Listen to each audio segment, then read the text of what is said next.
All right, Caitlin and Dr. Blossom, welcome to the Mom Room. I'm so excited to talk with you guys. I am a fan of St. Francis herbs, so this is exciting for me. Just a quick side note, I didn't realize that Blossom was your first name. I thought it was your last name, and it made me, the only other time I've heard the name Blossom is, do you remember the TV show Blossom? Oh, yes. Oh, Yeah, yes. and I was like, that's so cool. So welcome to the Mom Room. To start, I thought each of you could kind of introduce yourselves, what you do, a little bit about your families. And I always ask people on the podcast what their transition into motherhood was like. Now, I know Caitlin has children. Blossom, do you have children? Yes, I do. I have two. Okay, perfect. So then it applies to everybody. So Caitlin, maybe you could go first. Yeah, of course. Thanks for this opportunity. It's great to be with you, Renee. My name is Caitlin. I'm part of the ownership family at St. Francis Herb Farm. So I've been part of the family for 10 years when I married my husband. I have three boys. Luke is 9. And actually, funny story, Blossom and I gave birth on the same day. We have a child the No same. way. Yeah. And it was their birthday just this past weekend. Did you guys know each other? We didn't know each other then. No, okay. no. So we found that out after we met. But so Luke is 9. We had a crazy 9th birthday party this past weekend for him. And then Jude is 6, and I have a 5-year-old, Ethan. So I would say my transition to motherhood, I'm still transitioning. Right? Yeah. It's a lifelong journey, this motherhood thing. But those early years, those, birth and postpartum days, that's what I thought of when I heard the question initially.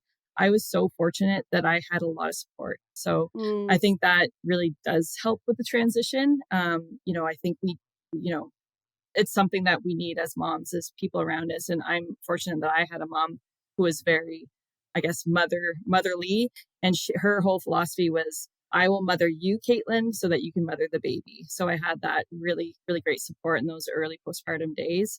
And those early baby days, there were some tough times for sure, but I did have between her, a sister that had children, a lactation consultant, I made sure that I kind of had a network. So I was really, really fortunate. I love that. Yeah. And how about you, Blossom?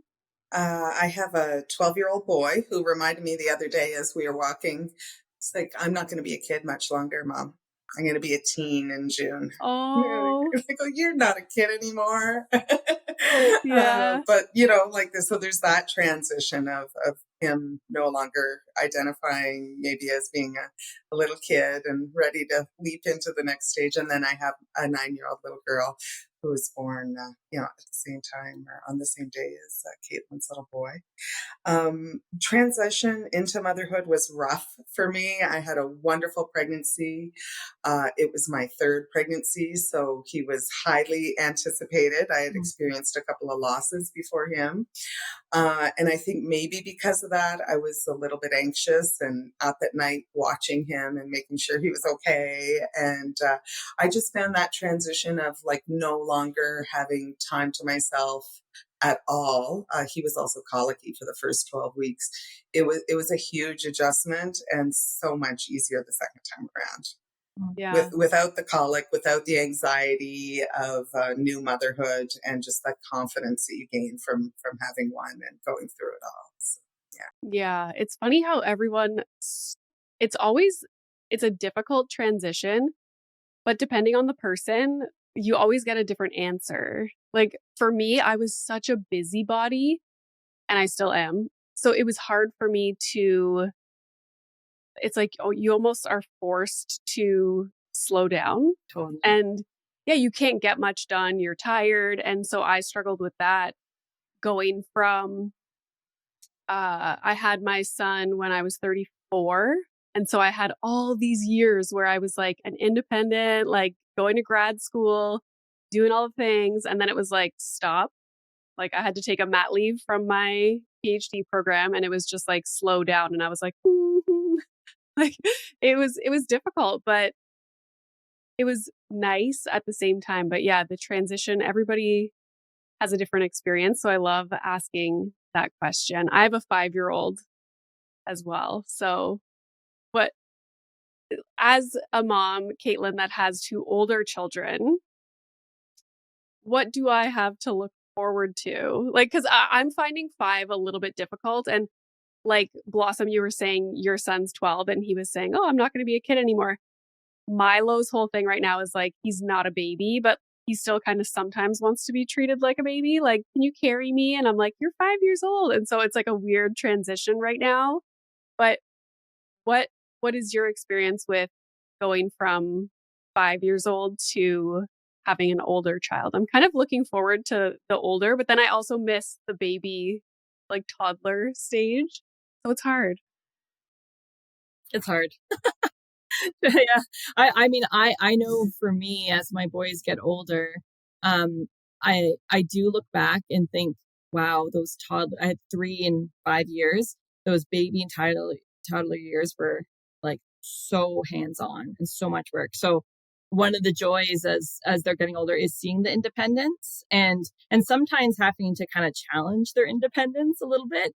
Especially my 5-year-old right now, he's still, is really needy about getting dressed in the morning and stuff like that. Whereas the 6-year-old and the 9-year-olds, they do it all by themselves. So it is those kind of independence and watching them like grow and thrive and learn new skills, riding bikes and reading. And, my 6-year-old is actually learning cursive in grade 1 and like really, really enjoying that. And, so there's, lots of new skills to watch them kind of bloom into.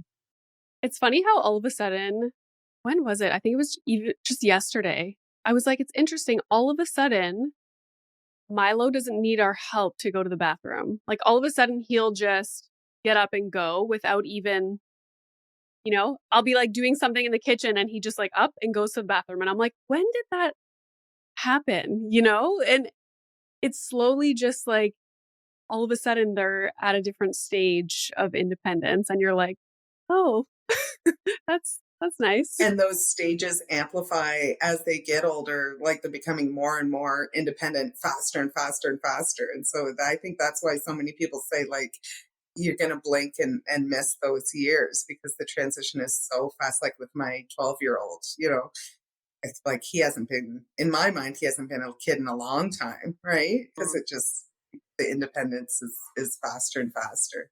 Is 12 years old high school or is that grade 8? He's in 7th grade and his 7, school goes okay. to 8th. So, and then he'll go off to high school from 9th to 12th. Yeah. Okay, wow. Yeah. I'm like, oh, I can't even imagine. Like Milo's in senior kindergarten. I'm like, oh my God, next year is grade 1. Like he's in a grade. Yeah. Yeah. Okay, I wanted to talk a little bit about the history of St. Francis Herb Farm. I was looking at the history on the website and I was like, this is adorable, first of all. Like it could be a movie. So in 2023, St. Francis Herb Farm won the CHFA Organics Achievement Award, which congratulations. Thank you. That's so exciting. It was awesome. I was wondering, maybe you could tell us a little bit about the history of where the farm started, like where, how it started versus where it is now, because it's pretty impressive to see the growth. Yeah, thanks. Our business really was an extension of my my husband's parents' lifestyle. It really was that they lived close to the land. They were using food and herbs as medicine, and they started to make different preparations for friends and family members. They were very interested in herbalism and studied herbalism, but lived on a 140-acre farm here in the Ottawa Valley, where we're still today. So that's where it started 35 years ago. And then those early years, as they were starting to make preparations, they started to first offer the preparations to naturopathic doctors. So we really had a long and partnership with naturopaths for the last 35 years. And those first 10 years, they sold exclusively to naturopaths. And then since then, we kind of broke out of that and broke into the natural health scene, which is, health food stores. And now we're, sold in stores across Canada and on Amazon. And yeah, so it really is that evolution from a lifestyle into a business. Mm-hmm. And Dr. Blossom, how did you become involved in the company? And also, what is it exactly that you do for them? today? Like, how do you guys work together? So I started working with them in the fall of 2017. A friend of mine was working as a broker for the sales team that was at the time representing St. Francis, like on a retail level. And they were looking for a naturopathic doctor in Atlantic Canada to go around and educate the retail staff on the products. And she knew that I'd been using St. Francis herbs and tinctures in my practice for several years. At that point, like since I started practicing in 2003, I've used their herbs. I had learned about their company when I was in naturopathic college in Toronto, and just again fallen in love with the philosophy and the quality of the products. So I started off touring Atlantic Canada and educating basically health food store owners and staff on herbs. It was a great part-time side gig for me. And a couple of years ago, I came on as the manager of continuing education and professional sales. So I just support the other naturopathic doctors who are using St. Francis Herb Farm products in terms of sales and education. That's awesome. And it's funny because I know about the products because of my naturopath. So, and that's kind of how we got hooked on them. Not hooked, you know what I mean? Yeah. um, so what does a holistic herb approach mean? And also, even just the word holistic, I feel like it's one of those words that you hear all the time, but I don't know if people actually know what that means. So, can we touch on that a little bit? Okay. Yeah. I think it is kind of one of these catchphrases like natural or green. And to me, it's like holism is the whole being.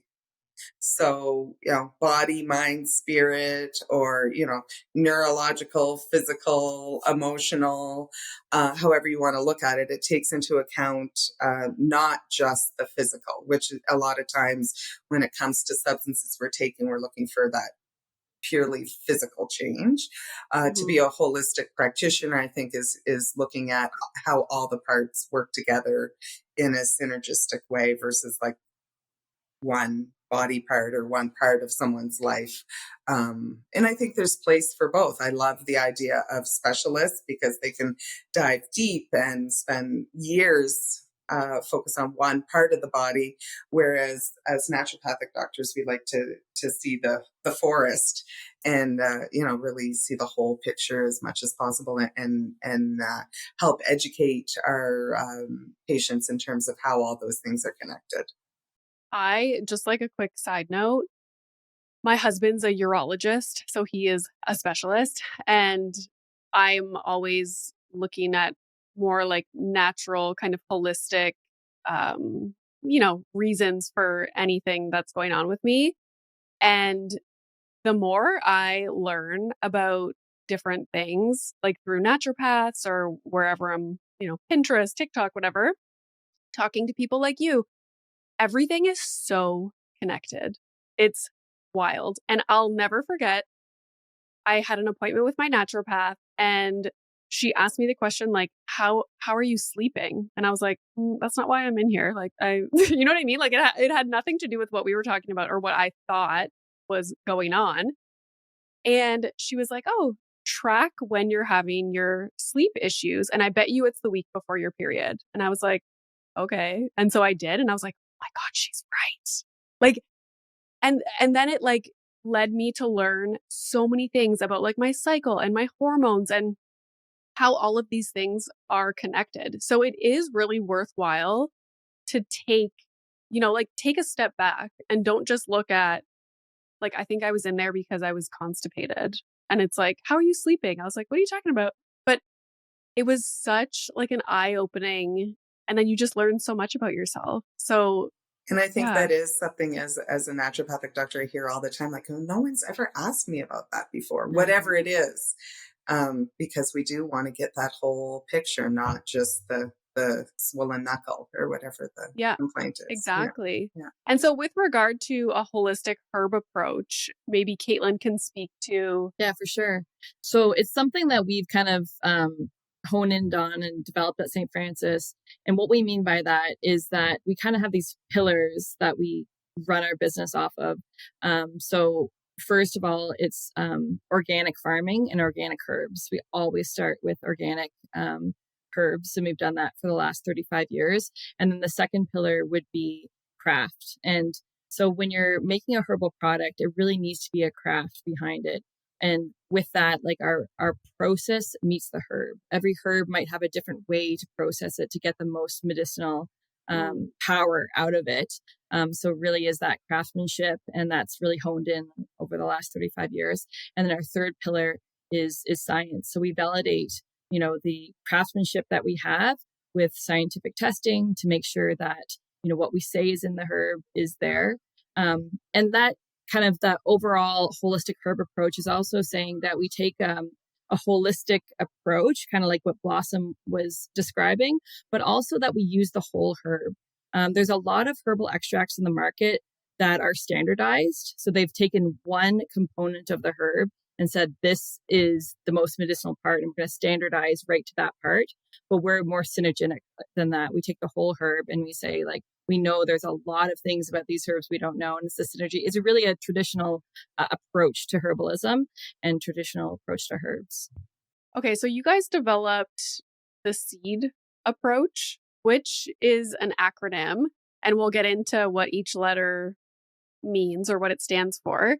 And so this was developed to help support kids' immune systems. And honestly, as a parent of a young child, when your child is ill, has a cold, has a flu, whatever, it is like one of the worst things. It's just so stressful. I think my husband, because he's a physician, he deals with it a lot better than I do, but I do stress about that. And I know parents listening stress about that. And we want our kids to have the best immune system possible.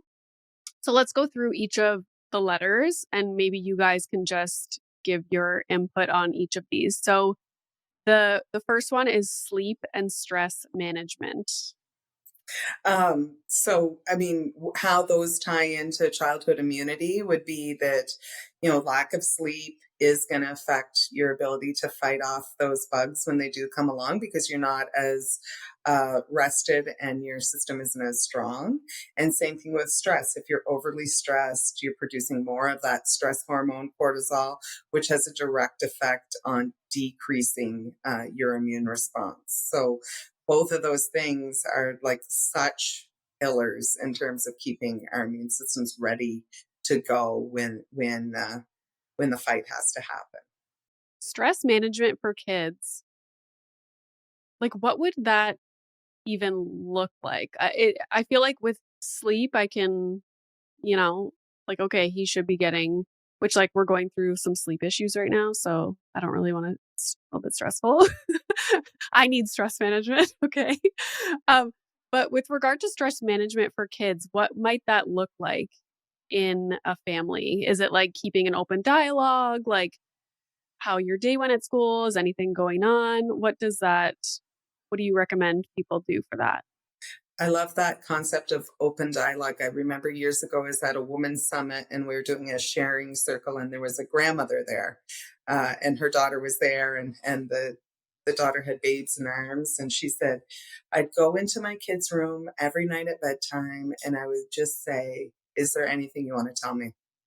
Mm. She said every night, she just said, is there anything you want to tell me? And it just opened the floor to the kids getting whatever they needed to off their chest. And sometimes it was nothing, but over time, they knew that they had a safe place to share whatever it was that may be weighing heavy.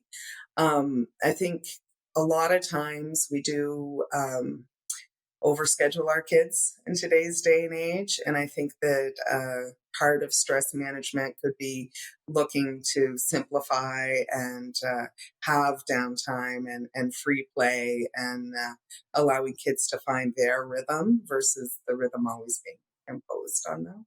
I love that open dialogue too. I know in something I heard recently, and it really challenged me as a mom, but in a good way, was, to keep those that open dialogue there for life. You really need to start listening to your kids when they're young. And, in those toddler years, when they come and approach you and tell you things, and you can get so distracted, or you could be doing something else and not really listening, kids can pick up on that. So for me, it was like learning how to listen to my children even when they are young, so that they know I'm a safe place, that they can come to me and that I will stop and listen and look at them in the eye. So that is something that I've been trying to work on as a mom.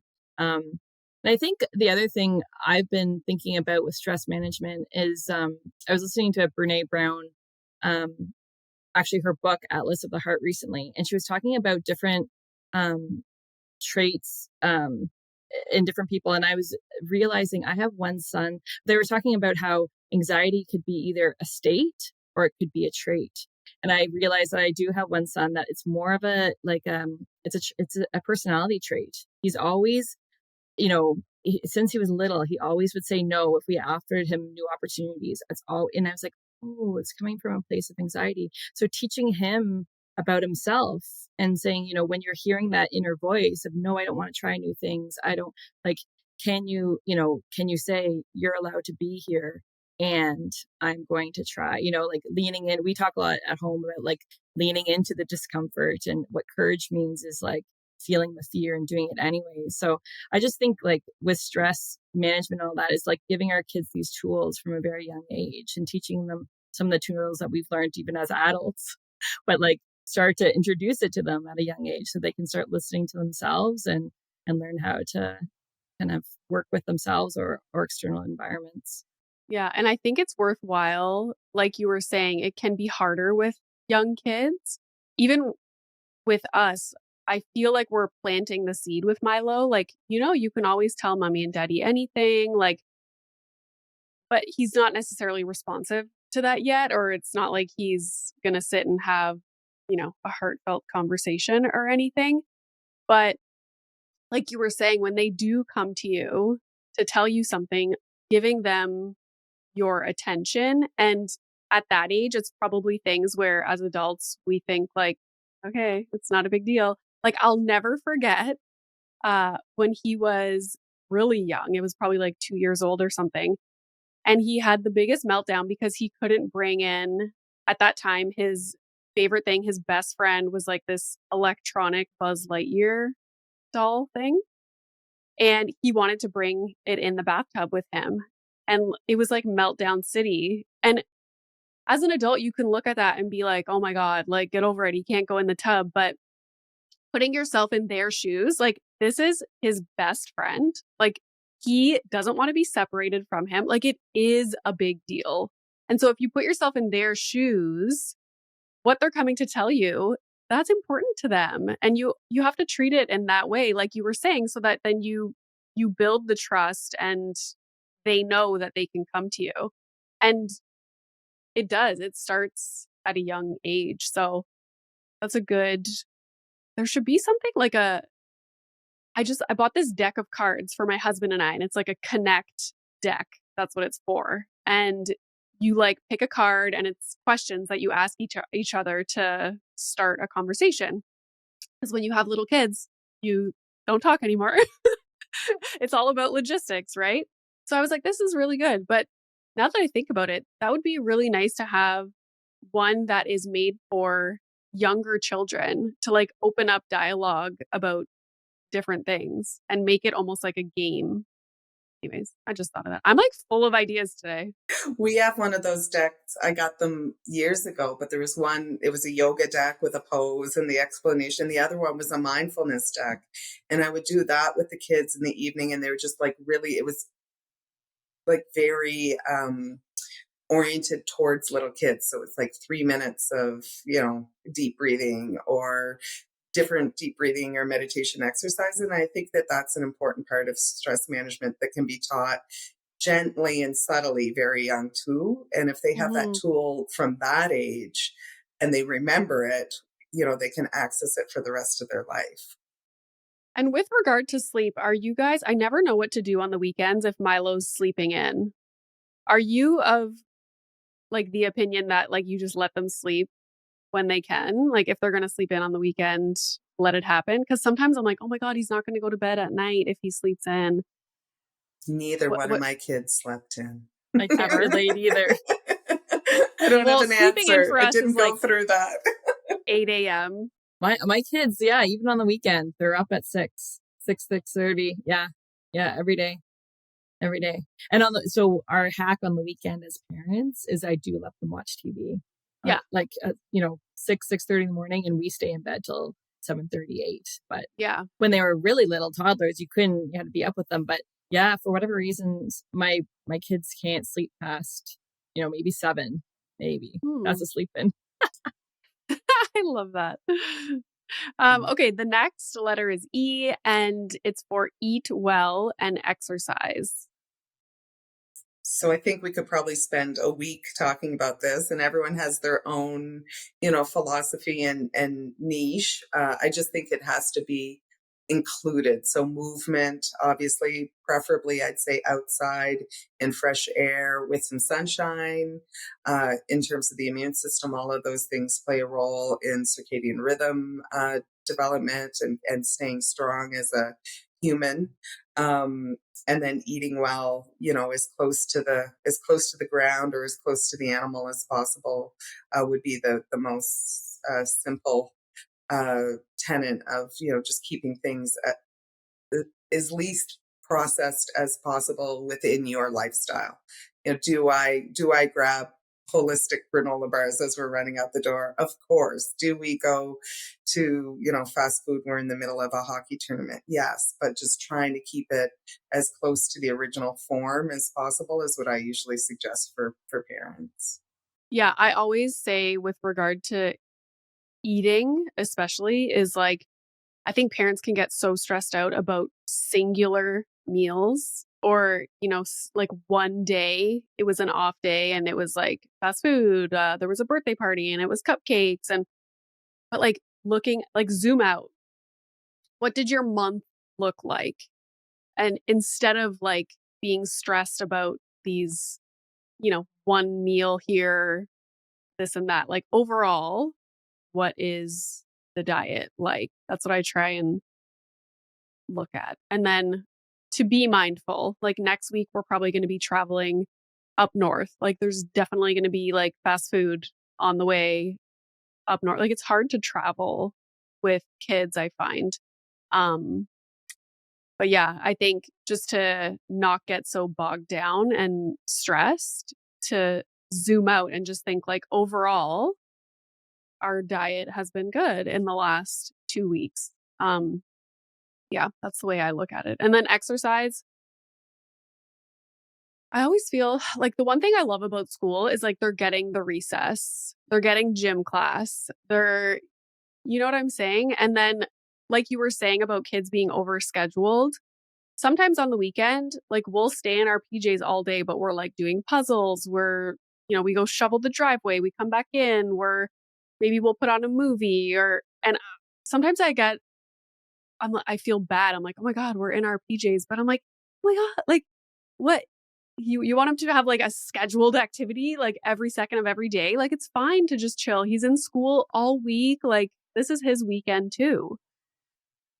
And I think as long as they will, like just getting outside for a walk is just like a beautiful way to get that movement and the naturescapes and the fresh air or Yeah. the horizons if you're in the city.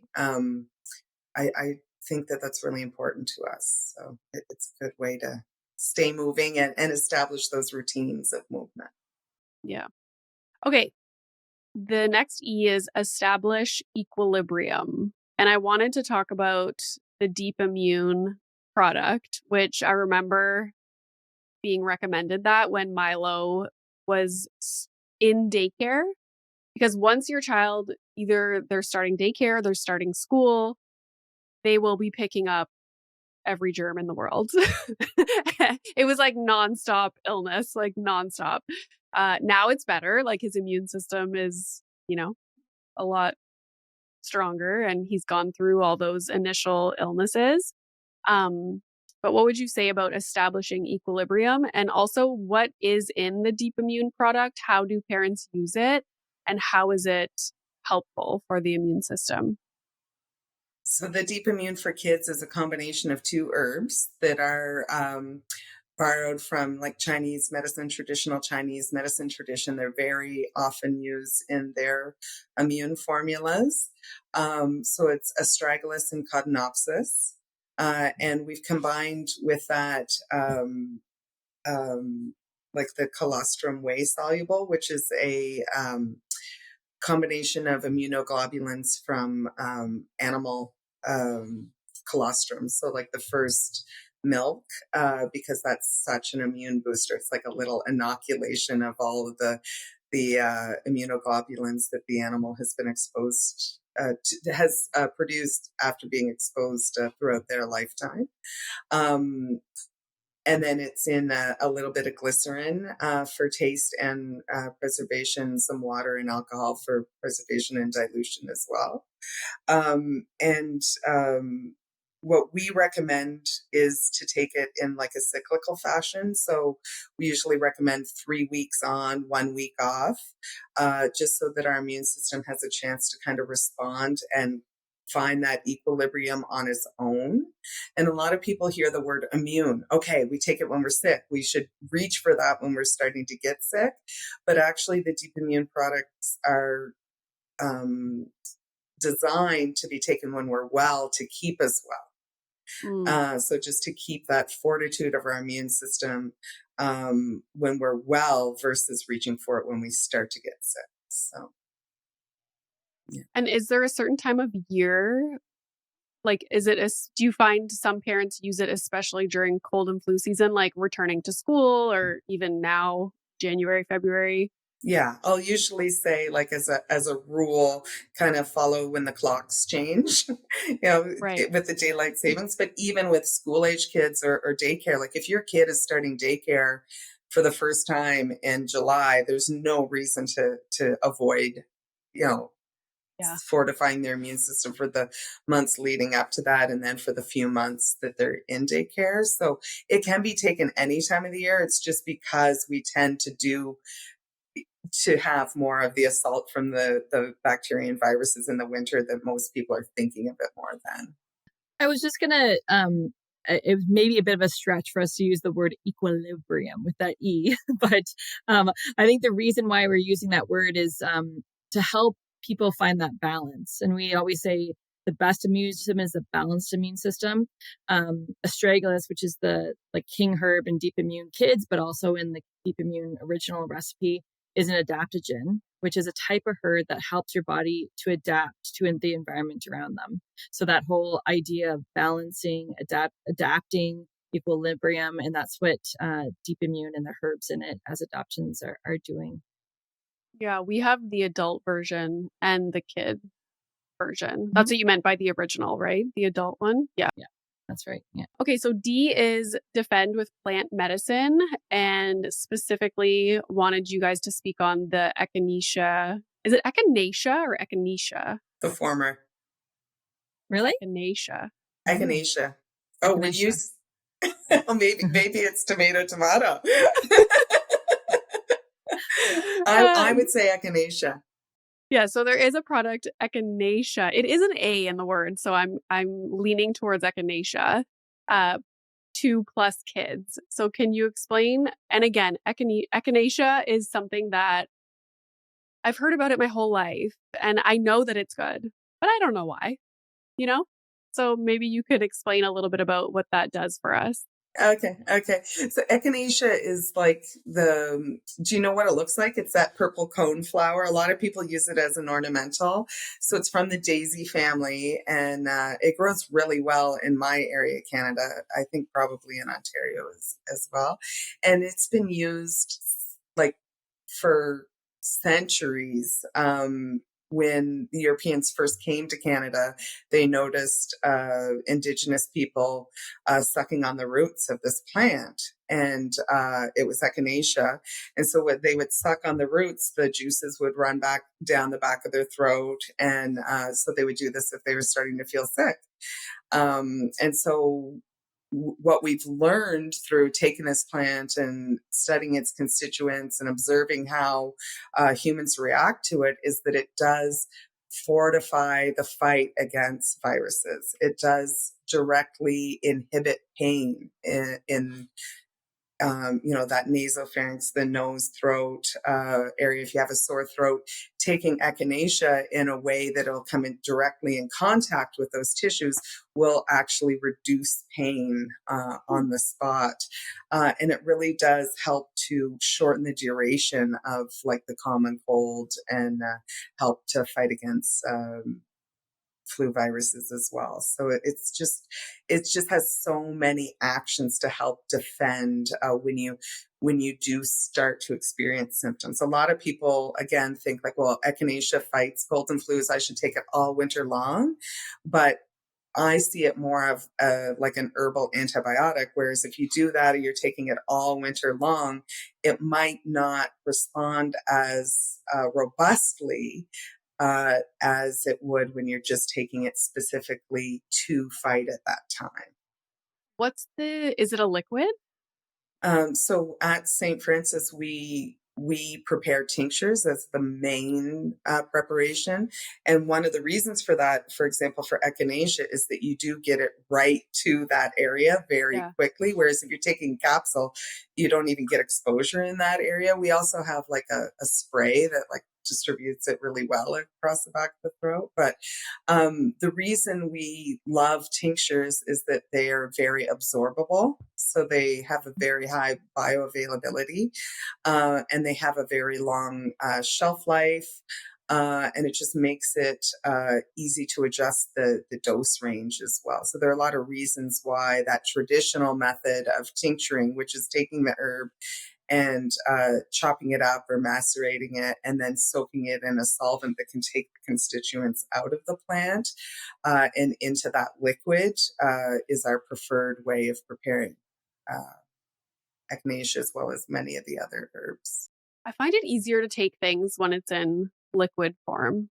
Like, I don't know what it is.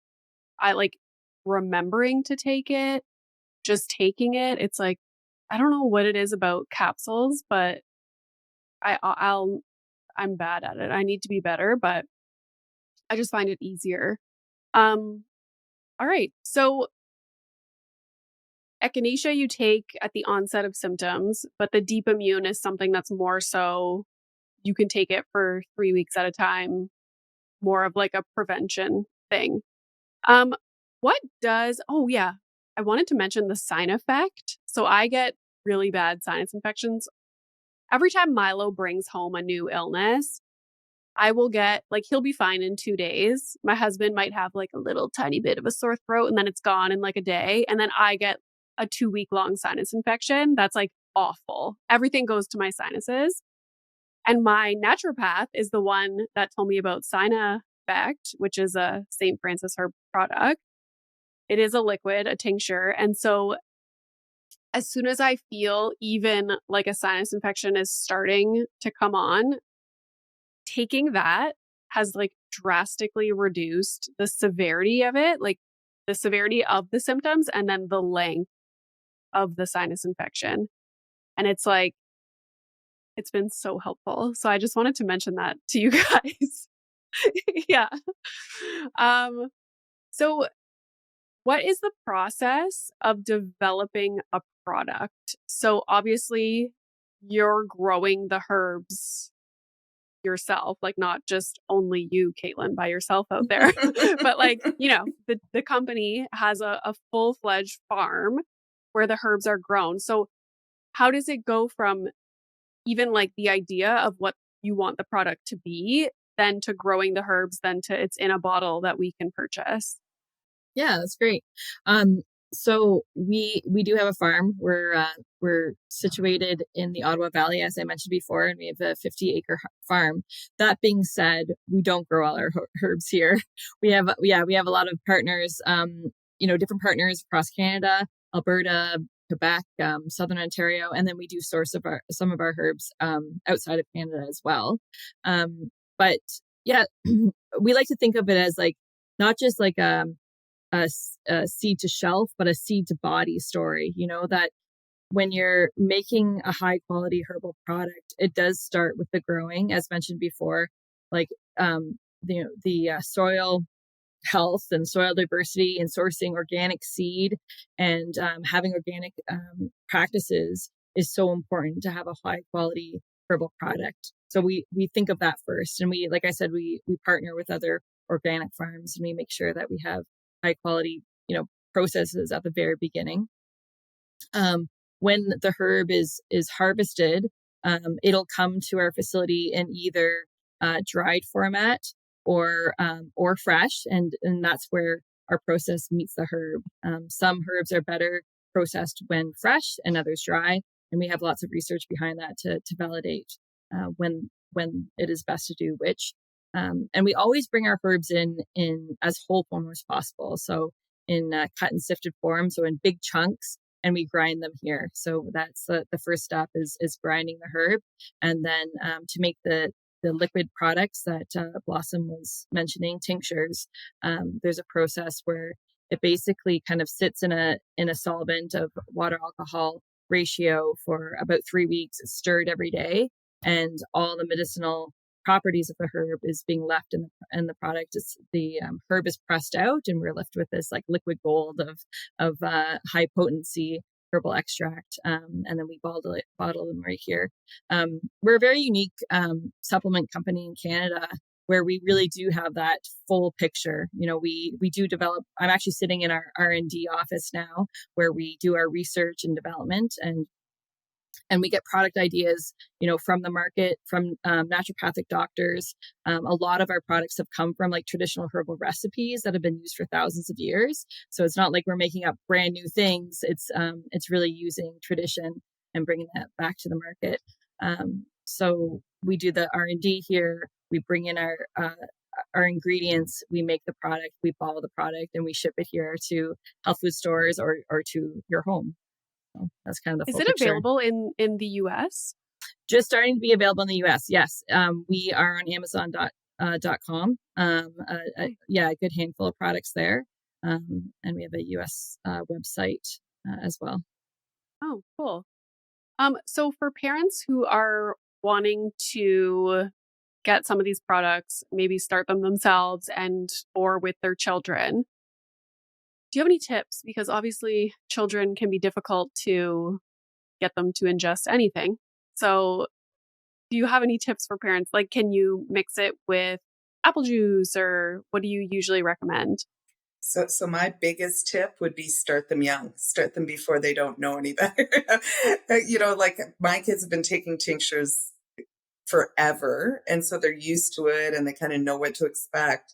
Whereas if I have an 8-year-old patient come in and I suggest something and they've never tasted an herb before, I'll never forget, I had a young boy with ADHD come in, and at the follow-up the mom was like, the only way he'll take it is if I put it in orange crush. And I was like, wait, what? So he was getting his daily dose mixed in with orange crush. So I don't recommend orange crush. But yeah, just like getting them exposed to different tastes, whether it's through food or herbs, as young as possible, and then continuing to try to keep them with an expanded palate, because you do taste the herbs. Like we are developing more and more kids products with fruit juice concentrates in them so that they are more palatable. But you always taste the herb, and you want to taste the herb. As far as I'm concerned, that's part of the medicine, is experiencing the taste, the smell, with your senses. But certainly applesauce, the cloudy apple juice that you can get like at the farmer's market, like apple cider. Another way sometimes we'll do is mixed in with yogurt, depending on the taste, but sometimes that'll work. And just keep on trying all the different things. Blueberry juice is another way I'll get people to try. And then there are some kids that are just like, no way, I'm not going to take that. And then I say honey or maple syrup. Right. Like sweetening it to the extreme sometimes is what works. But just making it part of your routine. If you start them with something like the Deep Immune Kids, which doesn't have a really, really strong flavor when they're really young, then you can probably expand it as they get older, because they're used to it as part of the routine. Anything to add, Caitlin? Or no, I think that's a really good summary. I know, I agree. Start them young, and it's okay to put it in juice. It doesn't have to be in water. And I know in our family, through the years, there's different times where the kids are like, I don't like this. I always say, I remember learning early on that kids' palates are constantly changing. So I encourage them, try it 15 times before you make a decision. So we just kind of have that dialogue in the house, like, no, you got to keep trying, Um, Yeah. but You're And persistent. I usually say try it 3 times. oh, That's three awesome. times. Well, 15. No, 15. I don't I'm know. going I don't know. 15. but the same goes with food. Like I always Yes, tell that's what I people, mean. we start to like label our children like, oh, he doesn't like this. And it's like, no, keep offering it to them over and Mhm. over and over. And what was it? Oh my God, the other day. Oh, my son usually, it's hard to get him to eat something that's like mixed all together. So chili, for example. And I remember we were having chili and I'm like, he's never going to eat it. But like, I put the bowl in front of him and I'm like, it's all things that you like. There's tomatoes, beans, meat. They're just mixed together. And we just like weren't paying attention. He's eating his chili.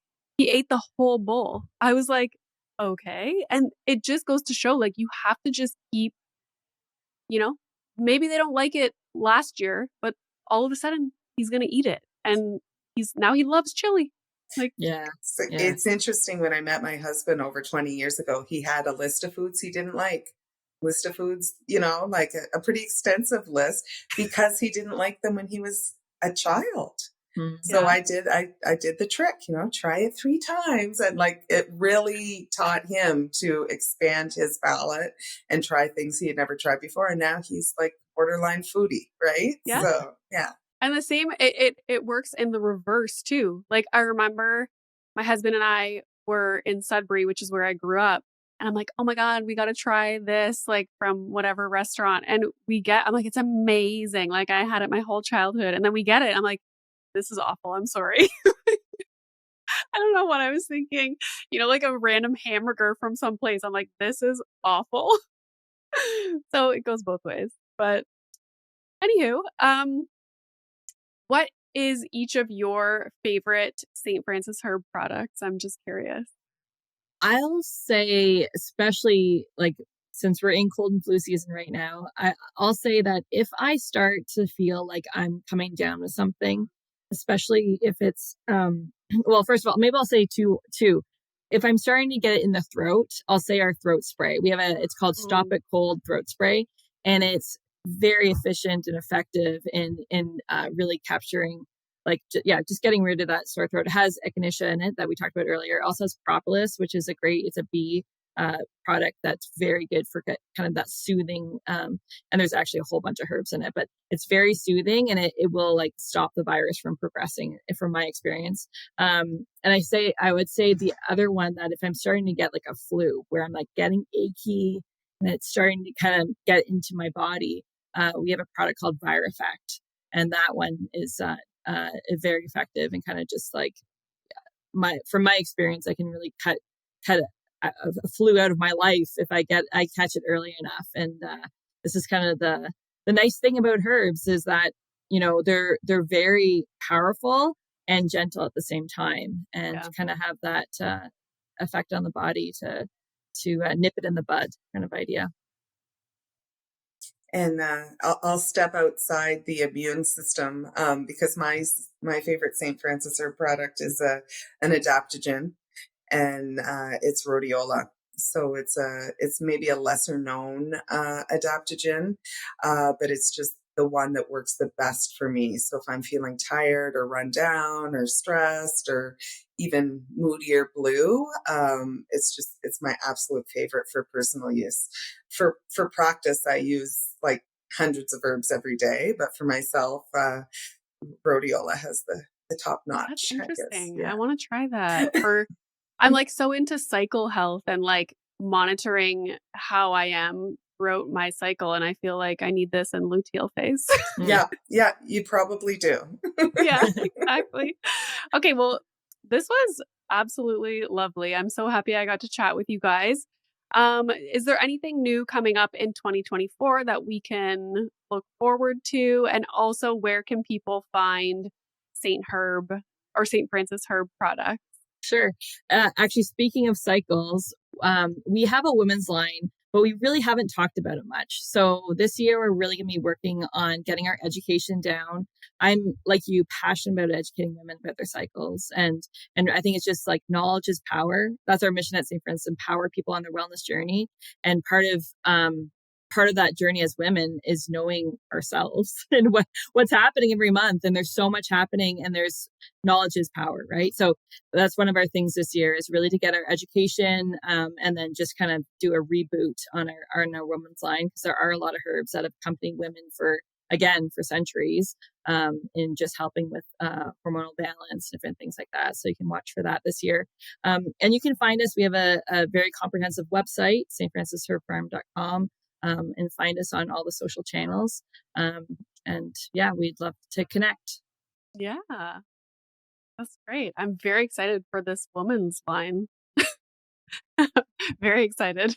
Okay, well, thank you so much. Again, this was lovely. And I look forward to the women's line, and maybe you guys can come back on and we can chat about cycles and That'd be awesome. Cycles and herbs. Thank you so much for having us. Yeah. And I'm on a roll.